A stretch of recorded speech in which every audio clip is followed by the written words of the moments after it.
Hi Rajahmundry people, ఇంకా మా Vinayaka Chavithi celebrations complete అయ్యాయి.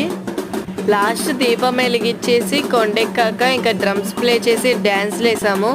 మా ఫ్రెండ్స్ అయితే ఫుల్ డ్రమ్స్ కొడుతున్నారు. నిమజ్జనం చేసే దారిలో పూలు వేయడానికి పూలు కూడా తీసుకున్నాము. ఇంకా 3 సార్లు వినాయకుడిని కదిపేసి డెకరేషన్ అంతా తీసాము. డెకరేషన్ అంతా తీసాక బయటే తీసుకొచ్చి కొబ్బరికాయ కొట్టి కొన్ని పూలు వేసి ఇంకా స్టార్ట్ అయ్యాము. వినాయకుడి విగ్రహం అయితే చాలా హెవీగా ఉంది. పెద్ద పెద్ద సౌండ్స్తో డ్రమ్స్ కొడుతూ ఫ్లవర్స్ వేసారు. ఫుల్ ఎంజాయ్ చేసాము ఫ్రెండ్స్ అందరం. ఇంకా అలాగా బ్రిడ్జి ఎక్కి వినాయకుడిని పెట్టాము. ఇంకా లాస్ట్ కొన్ని ఫొటోస్ దిగేసి పువ్వులు వేసి ఇంకా నిమజ్జనం స్టార్ట్ చేసాము. పువ్వులన్నీ వేసేసాక లాస్ట్కి మా వినాయకుడిని కూడా నిమజ్జనం చేసేసాము. ఇంకా ఇంటికి వెళ్ళాక లడ్డు వేలం పాటలో మేమే గెలిచాం.